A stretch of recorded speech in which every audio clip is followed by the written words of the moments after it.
Today, we are fortunate to have as our guest Dr. Shenelle Wilson. Dr. Wilson is a urologist in Kennesaw, Georgia, who provides reconstructive surgery for individuals of all backgrounds with a wide range of pelvic health concerns. As an extensively trained and well-educated medical professional, she received the Young Urologist of the Year award from the American Urological Association, where she has been a member since 2013. Dr. Wilson has a special interest in diagnosing and treating pelvic organ prolapse, neurogenic bladder, and sexual dysfunction in both men and women. Fluent in both Spanish and English, she takes great pride in providing exceptional patient-centered care as she works one-on-one with individuals to address their unique needs. Dr. Wilson has a passion for increasing diversity in urology, and as a result, she founded the nonprofit organization Urology Unbound, which focuses on the recruitment, retention, and promotion of Black urologists. Welcome, Dr. Wilson. Again, we're so glad to have you here. Let's get right into it. There's a lot to get into. If you could sort of give us the groundwork, if you will, the base, how does menopause specifically impact pelvic health, GSM, we talked about. What are sort of the most common pelvic health issues that arise during menopause? Definitely. So, GSM, or the genital urinary syndrome of menopause, it used to be really just kind of referred to as vulvar vaginal atrophy. But we, science has progressed and our knowledge has increased. We realize that it's much more of a spectrum. It's not just the thinning of those vaginal tissues, but it's also those symptoms that people experience. So this can be dryness, this can be decreased lubrication and decreased sensitivity, postcoital bleeding, pain with urination, overactive bladder, urge incontinence, decreased arousal and decreased sexual desire. So there's this spectrum of symptoms that people can have when they go through menopause that's specifically related to that, to the cessation of hormones and affects the pelvic floor. Okay, so with that, urinary issues, we got a fair amount of questions about that. Urinary incontinence. I know there are different types of urinary issues. Can you talk about what those are, kind of name them and the symptoms of them again? Definitely. So, there's quite a few urinary symptoms and urinary incontinence types, but the ones that are the most common that are experienced by people who have gone through menopause, maybe are premenopausal, and don't have like a neurogenic component. There's a stress urinary incontinence. And so that's the leaking with activity, cough, sneeze, laugh, jumping up and down, working out, standing up from a seated position. It's really an increased abdominal pressure. That's that stress. And so that's what causes that leakage. That's different than urge urinary incontinence, which is part of the spectrum of overactive bladder. And so with urge incontinence, that's when people leak with urinate, with just that desire to go to the bathroom, that urgency. They haven't necessarily moved, they haven't increased their abdominal pressure in any way, but they just get that leakage. And so that's urge incontinence. And again, that's part of the overactive bladder spectrum. People can definitely have both. And so then you'll hear people say mixed urinary incontinence. And that just means that the person has stress and urge urinary incontinence. It's important to know the difference between the two of them and distinguish because they're treated completely differently. Where stress incontinence is because of, again, that increased abdominal pressure, decreased resistance from the urethra and the sphincter, so that when that increased pressure happens, there's not enough resistance to stop the urine from coming out. There's no medication that's going to help with that. We have to physically put an obstruction or something there to stop that leakage. So whether that's doing pelvic floor strengthening exercises to increase the sphincter tone in the pelvic floor muscles and kegels, most people know about that. Or putting a pessary in place that puts, again, a physical obstruction that sits under the urethra. And then we have surgeries, procedures, minimally invasive ones like urethral bulking, where we put almost like a filler into the urethra.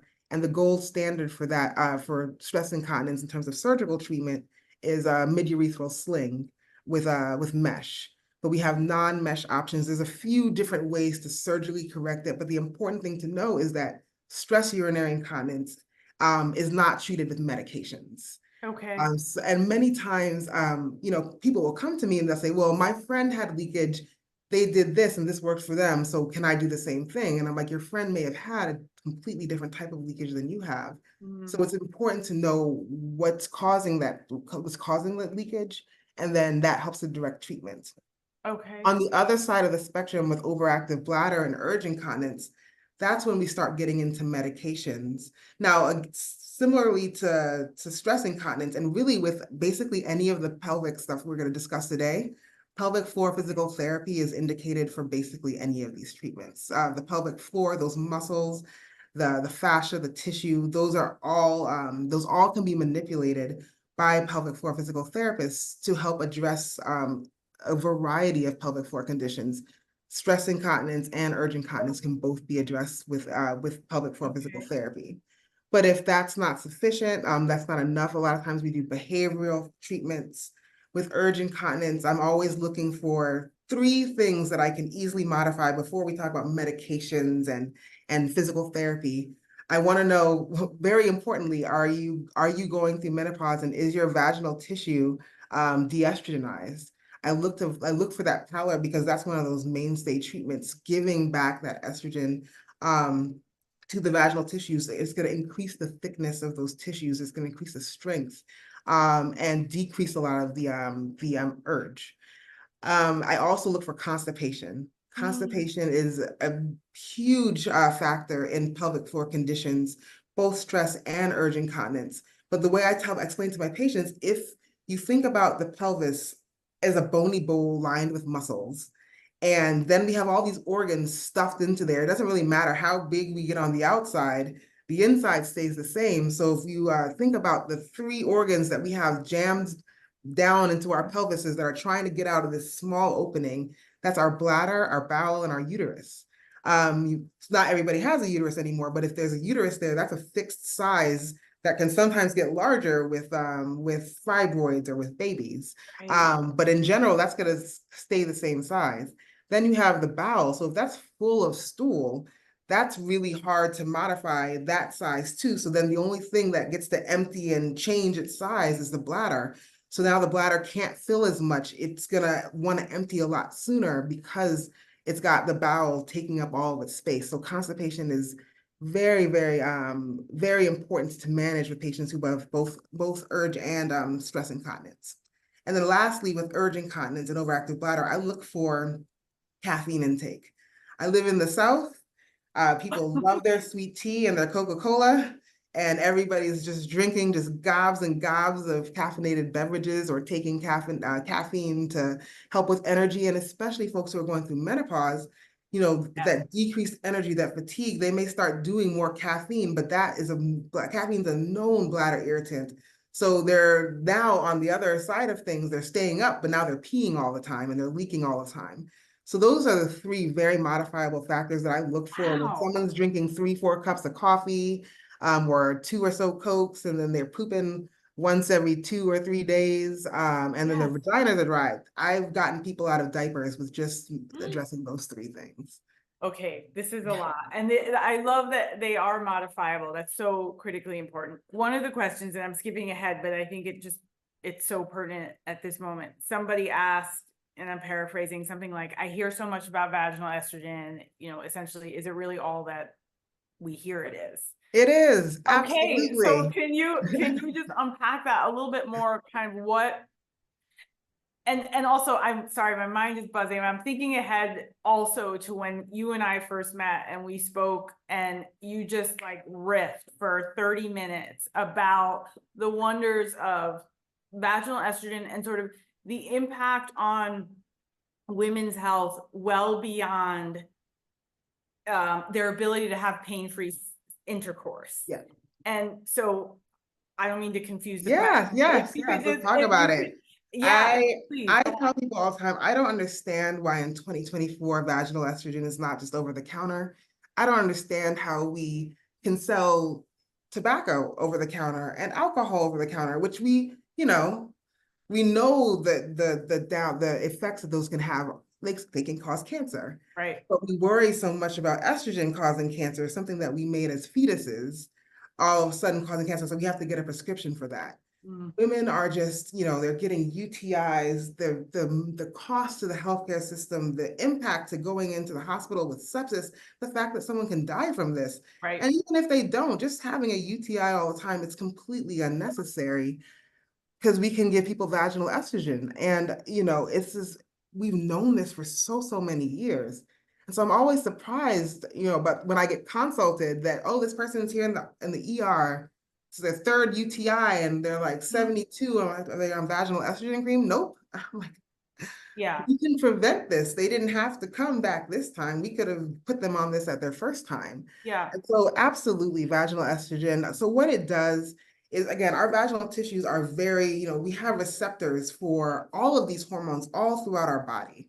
And that's why that's why we talk about, the fact that menopause hormone replacement therapy is so important, because we had these things before when we were healthier and younger and didn't have the symptoms that we then get when we start losing the hormones. So instead of giving all these different medications that have different possible side effects, let's give ourselves back. I don't think about hormones as a medicine, to be very honest. I'm like, this is what I Oh, made before. thank you. I appreciate This that. is supplement. This is me getting back what I used to make, instead of me getting on some expensive medication that has 1,000 other side effects and can mess up my liver. Right. I can just give my vagina back the estrogen that it used to have. That's going to thicken your vaginal tissue. It helps to support your glands. We have natural protection against UTIs by our cells and our tissue that's down there. But when it gets thin, we lose that barrier. Our vaginal pH changes and makes it easier for bacteria to grow, for yeast to grow. And so it's our entire flora changes when we don't have estrogen down there. And so just giving it back can reestablish that normal flora. I tell my folks, it doesn't matter if you're on systemic estrogen, you still need vaginal estrogen, because the systemic estrogen gets used up everywhere else. Again, we have receptors for estrogen in our blood vessels, in our brains, like all throughout our body. So, whatever we're taking, it doesn't get to our vagina in the same amounts. So most of my patients are on both vaginal estrogen and systemic estrogen, who are getting, menopause hormone therapy. Yeah, I mean, I wish that it was just available over the counter. I Yeah. don't fully understand. There's not really a good reason to me that it's not widely available. So I want to get into some of our questions that came in, because I always want to just sort of let the voices of the women be heard, if you will. And it'll speak to, I think, all the points that you're trying to get to. This person asks, I experience significant pain during intercourse. Also, my husband feels bigger than he used to, and it's embarrassing for me, much less hard to talk about. What could be causing this, and what treatments are available? I understand vaginal estrogen, this speaks to just what you were talking about, to be the cure-all, but isn't it too late for that? Never too late for vaginal estrogen to have some benefit. Definitely anything that's going on, the longer it's going on, the longer it might take to be able to reverse it or address it. Any therapy that you start, just don't expect immediate fixes. It's about cumulative gains. But in terms of what it could be a variety of things. And so definitely with all of these questions, it's going to be paired with, you need a good physical exam and a good history to be taken by a physician who will listen to you and make sure that they understand, what your concerns are, what you're experiencing, and what your goals are. But it could be, of course, vaginal atrophy, narrowing vagina. So when the tissue gets thin and atrophic, sometimes it can also then start to narrow. You can get stenosis. And so that could be what's going on. It could be that you have very hypertonic pelvic floor muscles that can also make everything feel tighter and cause a lot more pain. There could be prolapse going on. I definitely have patients who they figure out they have prolapse because they just don't have as much space as they used to feel. So because and it could be that you're having, a lot of constipation, and now that's occupying space, because when I have patients who are very backed up, I can feel the indentation of the stool through my vaginal exam. So there's quite a few things that can be. So, you have, in addition to a good history of a good physical exam to see exactly what's going on is definitely necessary. Dr. Wilson, can you talk a little about prolapse, vaginal, bladder, kind of what's happening and how to address it? And again, my understanding, and I think the understanding of many women out there at this point, is that vaginal estrogen too can be helpful in staving off those two situations. Is that correct? And can you tell us about what they are? Yes. So talking about prolapse, the easiest way to think of prolapse is almost like a hernia. The vagina has, 3 walls. It's got the anterior wall, that's where between the bladder and the vagina. The posterior wall, that's between the rectum and the vagina. And then there's the apex, that's where the cervix, or just the top of the vagina when there's no longer a cervix and uterus, are. So all of those areas can start to weaken, and then the underlying organs can start to kind of like descend down. And so that's what the prolapse is. Prolapse is graded. There's 4 stages.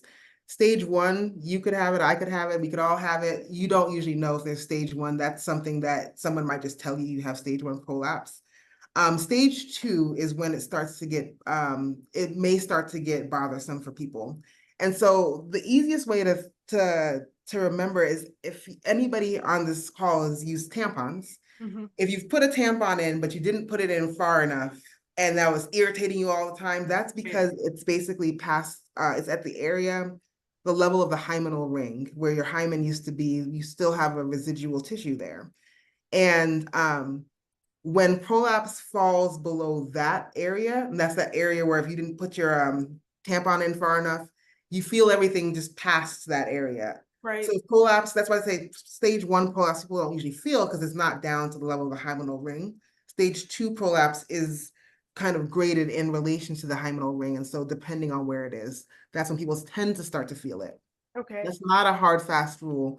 I definitely have patients who have early stage 2 who are symptomatic. Okay. And the treatments for that they can range from pelvic floor physical therapy, conservative measures, watching what activities you're doing, vaginal estrogen. And so that, I tell people with vaginal estrogen, that's gonna thicken the tissue. So sometimes it's much more stretchy. It's not as elastic because there's no estrogen. So giving the estrogen back, it can help to increase that elasticity.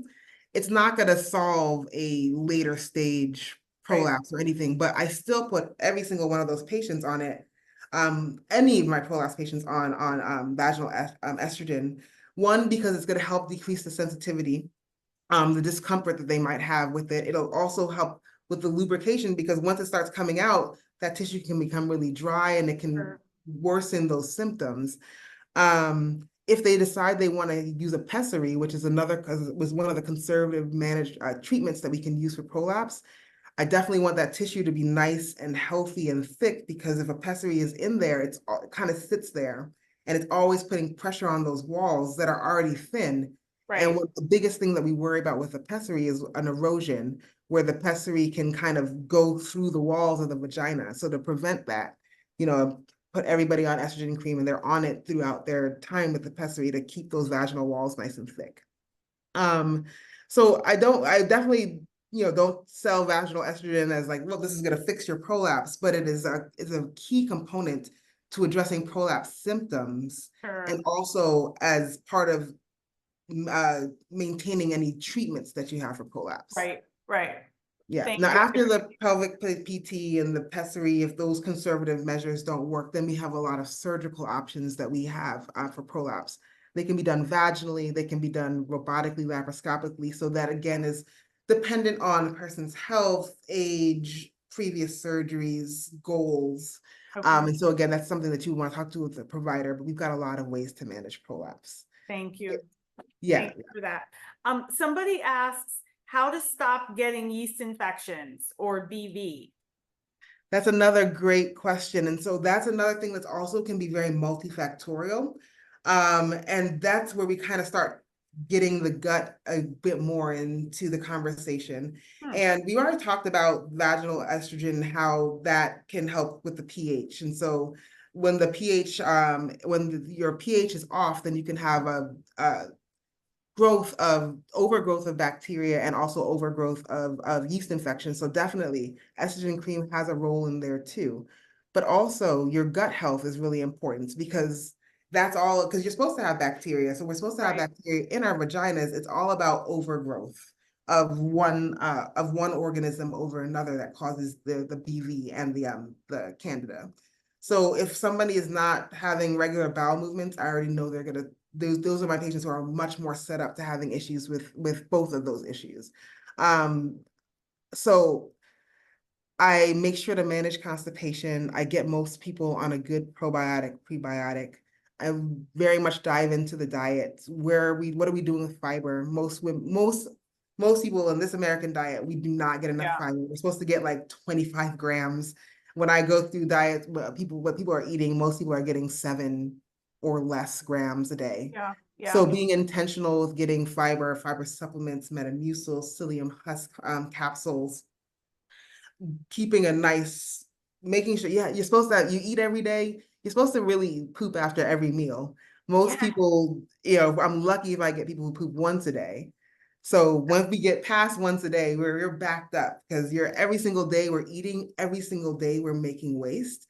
And really, the sad thing is that we relate all this cancer, especially breast cancer and all these other cancers, to estrogen and other things versus making people understand, well, you're making waste every day. We're supposed to poop that waste out every day. If you do not poop the waste out every day, the body resorbs it. That's when we start resorbing those estrogen byproducts, those things that are not, we're supposed to get out, that those things are going to promote cancer growth, not the bioidentical estrogen. I would say managing constipation is one of the biggest things that I do. I had no idea. And actually, I find it fascinating. I had sort of thought when I was looking through your material and I saw that you speak about constipation regularly. And I thought about the importance of the increase of fiber in a woman's diet during this season of life, hydration. I'm a user of Alloy's probiotic, which I thought actually before I even joined Alloy was so interesting that they had that the awareness of the impact of gut health to overall health was there. But I appreciate all that you're saying. It's really, really helpful. The gut is basically it's an endocrine organ as well as a GI organ. So we don't think about it when we think about hormones and endocrinology in general, but it is very much an endocrine organ. And so nobody's hormones were going to work well if their gut is an issue. Thank you. Back to questions. I experience clitoral pain and soreness. It's awful. To this person's point, to your point, I'm worried about vaginal estrogen. I had cancer. I've been told coconut oil should help. Is this true? So that's again a multifactorial. It's a hard question just to answer based off of that, because why is the clitoris hurting? Right. Do you have a phimosis? Do you have stricturing stenosis around the clitoris? Is there something that's actually wrong with the clitoris, or is it just the tissue? So vaginal estrogen could definitely be helpful. I do a lot of compounded estrogen testosterone cream. When I'm looking at hormonal issues, but it's not necessarily just a hormonal thing. So a physical exam is just key. Okay. To make sure that what's going on with your clitoris. Okay. In terms of coconut oil, that is, it's a natural, safe oil, lubricant. I tell folks that it's okay to use a lot of these other things that are non-hormonal. They help with comfort and they're not going to do anything bad, but it's not going to replace hormones. So add it. Right. Vaginal estrogen, I want people putting that in at nighttime so that it's working when they're laying down, and when they get up, it's going to seep out. So what you do during the day, I have people who are also on non-hormonal vaginal lubricants, Okay. non-hormonal like oils and things like that during the day to help with that increased comfort, but it in no way replaces hormones. Okay. There's quite a few position papers that have been put out by the onc societies, by the gynecologic societies. I'm pretty sure urologies, we've all put out position statements saying that the use of vaginal estrogen in patients who have had cancer is completely Completely. safe. Yeah. It's not contraindicated. Vaginal estrogen barely raises the blood estrogen levels, and it's for just a short time. And Right. the thing to remember for everybody on the call is once we go through menopause, men are walking around with more estradiol than we have, more Yeah. everything than we have. They have it for till the day that they die. When we look at the breakdown between Alzheimer's, why is it so much more in women? We're the ones who lose our estrogen. The men who lose their estrogen are the men who lose their testosterone, because in men, the testosterone is just getting turned into estradiol. So my low testosterone patients, for my men, they have the same symptoms as ladies have. I call it menopause. Mhm. And those are the ones who probably have the higher risk of Alzheimer's and osteoporosis and the other things that women get, because they lose those hormones as well. Thank you for that. That's so helpful and important. And I think about all the time how men are sort of thrown testosterone for any number of reasons. Mhm.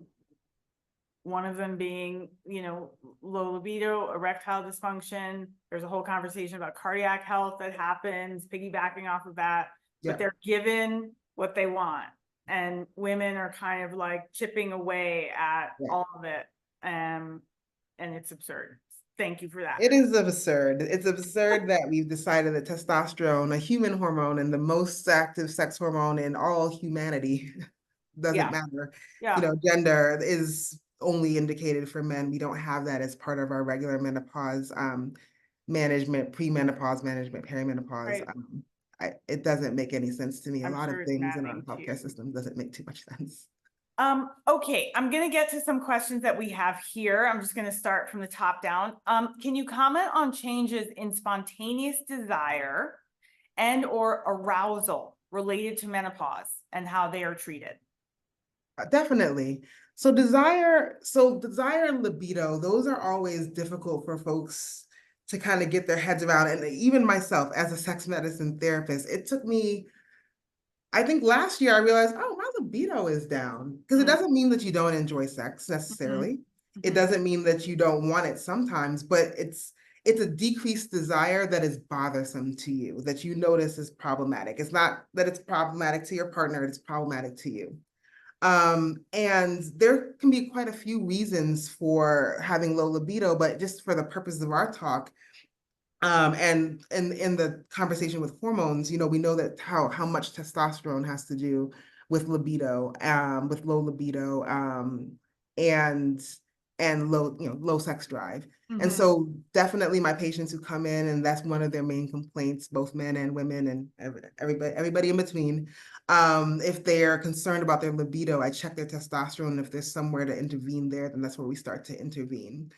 Arousal, arousal is more of a physical change. That's like that's the engorgement, that's blood flow, that's elongating of the vaginal canal. Those things can technically happen without libido, but they tend to go hand in hand. Um, that libido that puts you into the mindset of wanting to have intercourse, all of these different reactions happen within our body that then prompts us to start to become aroused. But you can have an increased libido, and if there's issues with blood flow and there's issues with being able to get that physical engorgement and arousal, then you can have a completely normal libido and have issues with arousal, and vice versa. So they're not, they oftentimes these things go hand in hand, but they have two different processes. And so it's understanding whether or not you have an issue in one, the other, or both, and then treating them. Thank you for that. Sorry, I self-path because of urinary retention. I wanted to try Esmella to increase my sexual pleasure. Would this be counterproductive? What is the medication? I'm sorry, Emsella. EMSEL. Oh, the chair, the Emsella chair. I think I that don't know. that's the chair that people sit on for like the kegels and pelvic. I Okay, don't, yeah, okay. I've sat on those chairs a few times. I have, colleagues who Can you have those talk about chairs. kegels for a bit as well? Because that question came up from somebody and, she indicated, I've been doing the whole kegel thing, forever. And it's not enough for me. So Definitely. Yeah, we'll get into the Kegels yeah, talk.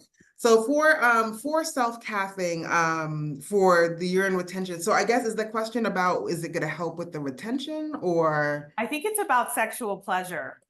And sexual pleasure? Okay, okay.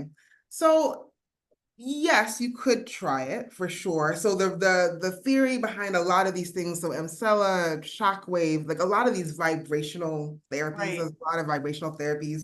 It's again to increase blood flow. It's to increase once blood flow increases, then you get more growth factors, you get more cells down there that have properties that we know are good. So the idea is that when there's decreased arousal, there's decreased estrogen, we have decreased blood flow. We no longer are getting well oxygenated blood with a lot of those growth factors, with those different components in our body that promotes like healthy, elastic, normal functioning tissues. So that's the kind of the baseline thought behind all of those.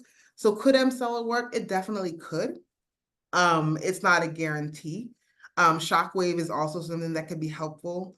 I would say that you just want to make sure you understand first why you're having the issues with sexual arousal.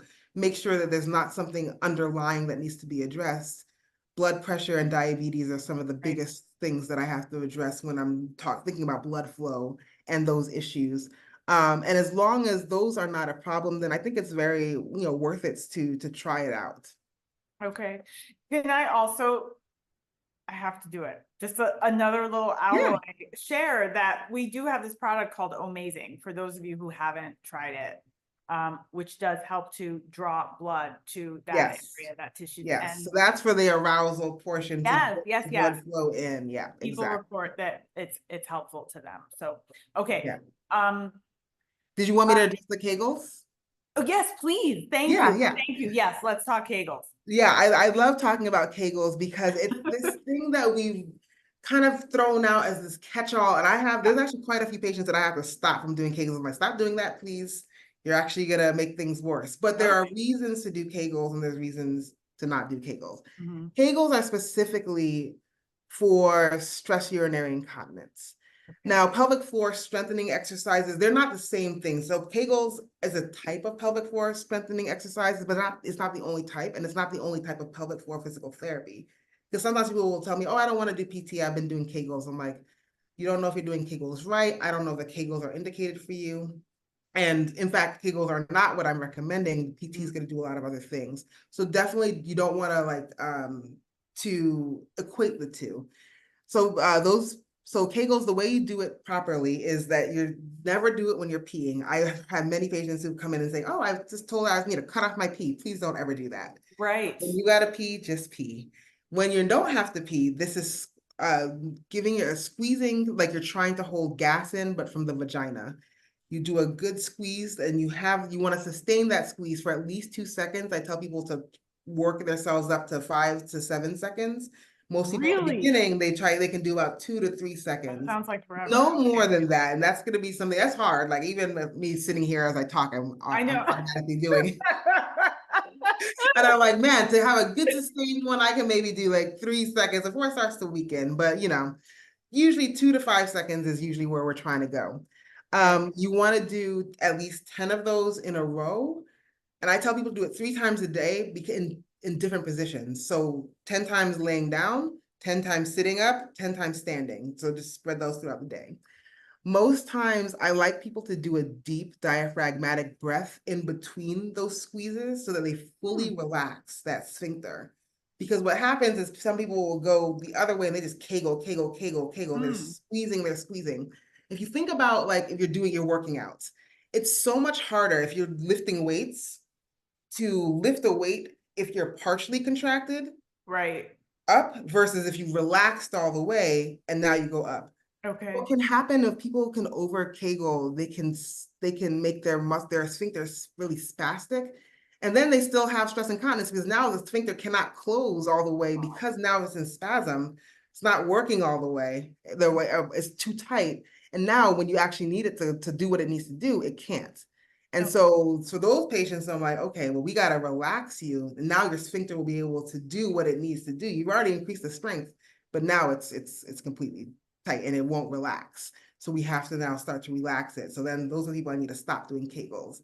My Okay. patients have a lot of pelvic pain. Please don't do Kegels. Let's make sure we address it, figure out what's going on. Because a lot of people with a lot of pelvic pain have hypertonic pelvic floors. So we don't want them to increase their tonicity. At What does least that until mean, hypertonic pelvic floor? so it's like high tone pelvic floor is another thing we say. It's just like, again, like thinking about muscle spasms in your Okay. pelvis. Your pelvis is just full of skeletal muscles and everything plugs into them. Our legs, our back, even from our shoulders down, everything's plugging into our pelvic floor. So there's a lot of like just reaction to muscle like tightness and spasms that can go on there and they can create a variety of issues.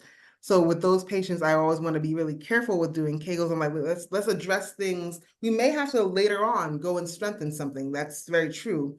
But because many people don't do them correctly and they're doing them to address a bunch of different issues, they may inadvertently cause themselves more difficulty and more pain and more symptoms. So there are some people that need to not do Kegels. But if you have very run-of-the-mill stress urinary incontinence, I'm leaking when I cough, sneeze, laugh, jump on the trampoline, go jogging.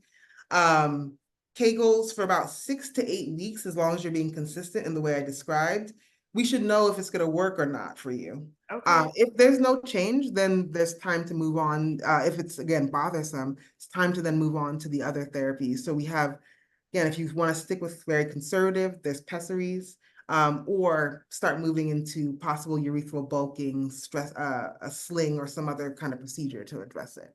Okay, thank you for that. Yeah. You made me think of a couple of questions that I got that we didn't touch on. One asked about proper diagnosis for pelvic floor dysfunction. Can I figure it out on my own? And the other was, does low back pain mean I could have pelvic floor problems? Yes, low back pain can mean that. It can mean a lot of different things. As a urologist, I get a ton of people in for low back pain who, they think they have kidney stones, something wrong with the kidney. It could be the pelvic floor. It could be prolapse. Mm-hmm. I had a lady who recently that I saw, and it had been known that she had prolapse, and I don't really understand why the prolapse was never addressed. I think they were just like, well, we got to take care of the pelvic pain. Mm. When I finally saw her, I was like, well, pain seems to be because of your prolapse.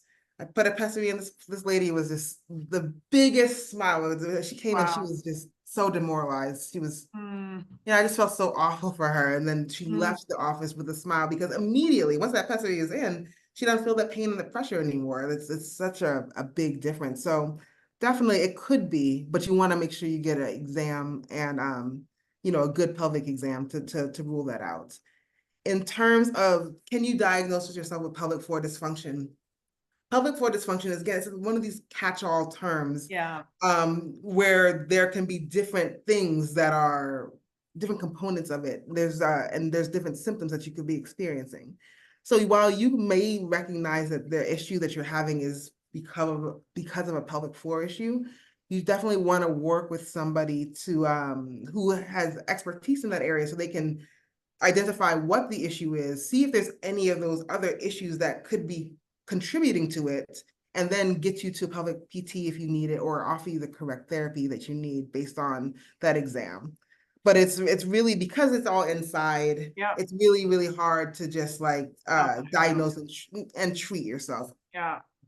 Dr. Wilson, this question is here and it's come up in various ways in the Q&A, but can prolapse be prevented? And I know you touched on this already, with systemic and or vaginal estrogen. Probably not. I'm pretty sure we don't have any studies, but we don't have any studies that would show that. And I don't know how they would set up a study to really be able to fully figure that out. But there's a lot of reasons that you can get prolapse. It has to do with not just your hormone levels in your estrogenized tissue. Some people have issues with their collagen, their connective tissue. I remember doing a hysterectomy on she was the same age as me at the time, so I think we were 33. She'd never had a baby, nothing, very thin, nothing, but she had a collagen issue, so her uterus was falling out and it was just kind of poking out and saying hello. But that had nothing to do with any exercises or her hormones because those were completely normal for her age. It could be because of increased abdominal increased weight gain. So again, it's all to do, it's very similar to stress and incontinence in terms of like the causational factor. Things that Right. increase your abdominal pressure are going to increase your chances of getting prolapse. So that's pregnancy, of course. Yep. But there's also straining to have bowel movements, so constipation, Constipation. hugely huge factor in prolapse. Increased weight, definitely factor in prolapse. If you're routinely doing heavy lifting, I always tell people be good with your body mechanics, lift with your legs, because the more you lift with your abdomen, that's going to increase your risk of getting pelvic organ prolapse. So, while estrogen can help in maintaining the integrity and strength of those tissues, it's not something that I would say, well, if you do your estrogen, you start that early enough, you're not going to get prolapse, because you definitely can't. Because there are various reasons. Yeah. You touched a bit now on exercise, and someone did ask if there are exercise or activities I should avoid to protect my pelvic health. No, so what I tell my patients is I would rather us address your prolapse than stop you from doing activities that you like, that we're gonna make your prolapse, more prominent. Because we're fighting gravity, weight, time. You're standing up. Like, this is something that is suspended, and like unless you plan on sitting down and having your legs up all the time, even just getting up and walking around and being on your feet all day, that can worsen your prolapse. So the idea is definitely not to avoid activities, but to manage the prolapse so that you can be as active and enjoy your life in the way you want to. But there are things that, again, those body mechanics, you want to make sure that you're maintaining really good form when you're doing any weightlifting, any heavy weights, because definitely you can strain too hard and put too much of that on your abdominal cavity, and then that's going to increase your risk of prolapse. The constipation, again, that's such a huge thing. One of the things I very much recommend, we don't stretch enough as a culture, as a people, period. If you're not even if you're working out, everybody on this call, please start stretching. At least 15 to 20 minutes twice a day would be great. Focusing in on your low back, your hips, your hip flexors. We're just walking around, living life, and our muscles and our bodies are just taking so much. And, none of us are flexible enough. None of us are stretching enough. And all of these parts of our body, everything's plugging into the pelvic floor. So doing your best to do stretching. I appreciate that. Yes, just the stretching piece, but also just sort of the visual of everything is plugging into this one capsule, and it's not big, and it's bearing a lot. It's bearing almost everything. It Almost really is everything. basically bearing everything. It's more of our center. Like, people think about the trunk as our center, but pelvis is really our center. That's fascinating. Yeah. This may be a little, can stress and mental health impact my urinary and sexual health? And what Absolutely. Yes. So can you go on about that? Yes. Sorry, just let me finish. She says also, I'm having issues down there, but it seems weird that stress would be impacting my need to urinate a lot. I've stopped drinking water before bed too, and I still have to get up more than once or twice every night to pee. Yeah, absolutely. I love to talk about this. It all kind of goes back to that hypertonic pelvic floor, and the fact that when COVID came out, when it first started, it was COVID UTIs. Everybody's coming in with UTI symptoms, but the dips are negative, and I'm like, it's the stress. So we do a lot of things to address stress. No, we don't mean to do it. You can get really irritated or stressed and you start grinding your jaw. Now all of a sudden you have TMJ or headaches. We hold Right. stress in our shoulders and our backs. We're doing this all the time. Now we have headaches, neck issues. Mhm. We have stress and we clench down there. We have no clue we're doing it, but people hold a lot of stress and tension in your pelvic floor. It's like Kegeling over and over and over again. Right, Same thing, that same process of getting muscle spasms in your pelvis, that can happen from just having chronic stress. When patients come in, that's one of my questions is, all right, any recent life changes, any stressful events, any breakups, any new jobs, anything going on when these symptoms came up, when these symptoms can be pelvic pain, it can be urinary urgency and frequency, it can be pain at the end of intercourse. People are like, oh, I'm fine with sex, but I start having pelvic spasms after, or I'm fine when I pee, but afterwards I start having spasms. For guys, they erectile dysfunction, ejaculatory issues, pain at the tip of their penis, lot of pelvic symptoms that you can get from hypertonic pelvic floors. So stress, 100%. When I am more stressed out in clinic, I have to pee more often. right, okay. That's Helpful. definitely something that you'd see. I would not have thought that. Thank you. Deep diaphragmatic breathing. Everybody do it. You can't overdo it. And Same with that is kegels, like, breathing from yeah, your with your diaphragm, not from diaphragm. up Yeah. here where we Be usually are really shallow breathe. shallow. So put Yeah. your hand on your chest, one right under your boobs, and try to breathe so that the lower hand is the one moving and not this one. That's pulling air in deep. And if you do it, you'll and then hold it at the top, you'll almost feel like some gapiness and widening in your vagina. That's a wonderful way. Anybody who thinks they have pelvic floor issues, just start doing diaphragmatic breathing.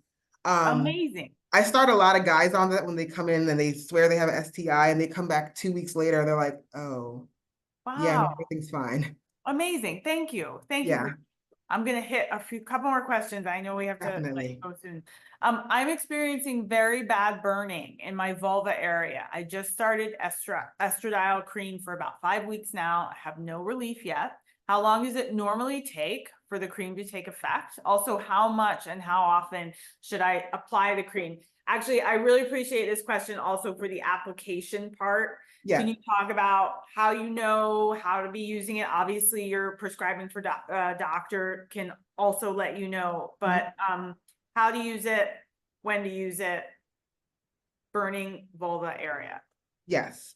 So the burning vulva area, if the burning is just because of that low estrogen, then I give that. I tell people, I usually start people on about 6 weeks nightly, then to give them like a good loading dose, and then 2 to 3 times a week after that forevermore.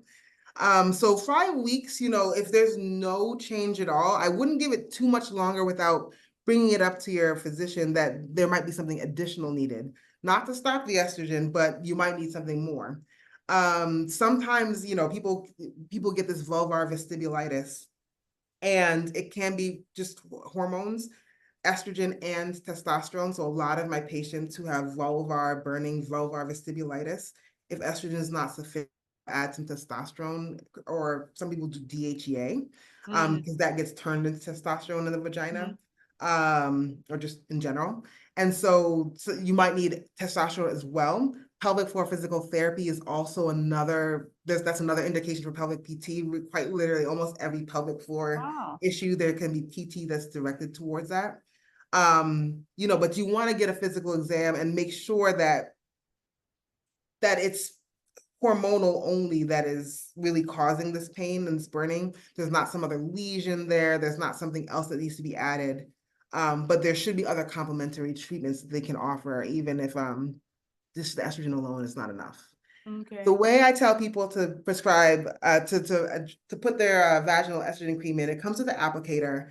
And I tell folks, like, if you don't mind putting your finger in your vagina, which I hope that none of us do because it's our Right. bodies. But, Right. some people also, because of mobility and things like Sure. that, they can't always. But if you don't have a problem putting your finger in your vagina, that's the way I recommend.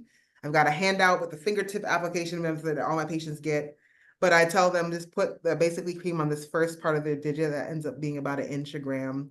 And then use your finger, put it all the way inside of your vagina, smear it around, and then bring the rest of the cream out and get the vulva area, the external vulva, at the end. And do it at nighttime so that it works at night, because during the day, it's gonna you're up walking around, Right. it'll leak out. Awesome. Thank you. Do you have a preference on cream versus anything else? I prefer cream. It's just easier available. I know most people can afford it. There's a lot of different options. Um, it's just easier. Some people don't like the messiness. I definitely have patients who are on the vaginal inserts. I, but in terms of like what I prescribe, some people ask me if I have a preference between Premarin and estradiol cream. I tend to go with the bioidentical first always. Though if that's just not tolerable or people have a strong preference, like at the end of the day, then let's do the Premarin. That's fine. But yeah, I tend to do the cream. I think most of us tend to do the cream mostly because of availability. People just understand it easier. There's more options. It's covered better. Okay. Okay. Is there anything you would want us to know, sort of, to wrap us up here? This has been a lot about vaginal Yeah, estrogen and prolapse and, pelvic floor health, dysfunction. You gave us a lot of kind of insight into absolutely, absolutely. remedy, health, support. So I think kind of going back to some of what we actually discussed talking about during this thing, which is like, if you are bringing these issues up to your physician and they're not being taken seriously, or they're just not being addressed. We talked about medical gaslighting, and that's something that's I'm very passionate about. I tell people I'm a patient too. I've got family members who are patients, so I'm aware of this healthcare system. I've had many a doctor that didn't listen to me. I have many a doctor who has written me off. And to that I say, then then don't give them your time. Find somebody Right. else. Doctor shopping, you don't doctor shop to find someone who's gonna give, like, if you come up with your treatment that you know you want, and you go to the doctor and they're like, well, I don't think that's the best for you. I would do so. They're still offering something.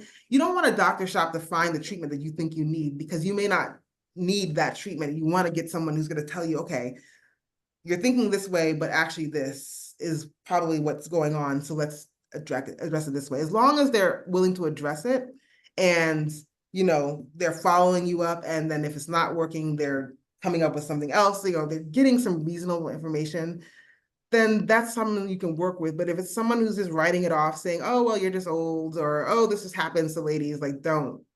Yeah. Find somebody else. Like, Yeah. leaking is not normal. I hear so many people say, oh, well, they told me that I would leak because I had babies. Like, that's no. Yeah. You don't have to leak. That's a ridiculous thing to be told, but people are told these things. So you don't want to have a physician who is writing you off. So definitely just find somebody else.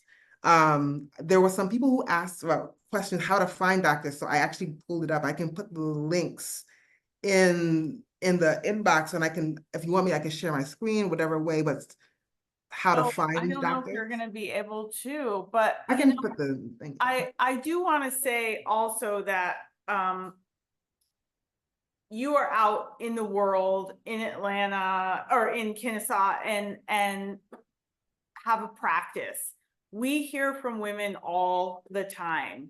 I had a physician who, and by the way, might I say that urologists in particular are so well versed in the hormone part of the perimenopausal, menopausal, sexual health, vaginal health conversation. But I will say that, one of the reasons that our company exists is because there was a wide void of conversations, much Yeah, less solutions being offered to women yeah, about perimenopause, menopause, sexual health, vaginal health, longevity, if you will. yeah. And so, that's why we are here. And Mhm. if you're running up against gaslighting, not being believed, not being listened to, a platform like ours is a great sort of landing place, Oh, because absolutely. you're going to be met with physicians who are well versed in the science, but also have determined that women should be believed, and that when they Yes. walk into your door, or send a message via your dashboard or whatever it is, you're going to be met with a doctor like yourself who's well versed, who understands the Yeah. science, who says, no, that's not great. Let me offer this solution to you and suggest X, Y, and Z. Yeah. So, you know, I certainly thank you for all of your knowledge and wisdom and input. And I know that you are so passionate about people having their needs met with real, compassion and evidence and science. Yeah. And you do that for the patients that you see, you do that publicly. I hope that we see you more publicly. Do my best. What's that? So I'm doing my best. Me I and know, social media, you're we very busy. And struggle, with that, but I have I'm to say, I doing. have to let you go because you actually have surgery that you're about to perform. And I thank you, Dr. Wilson, for your time today. You're welcome. I Thank you, everyone everybody. for coming. It was a pleasure to speak with you and learn from you. Sexual health is overall health. Am I correct in saying that? Is Absolutely. that fair? Absolutely. That's a great way to wrap this up. Sexual health is definitely about overall health. It's a wrap. Thank you. Thank you so much. Bye, everybody. Thank you, everyone. Thank you.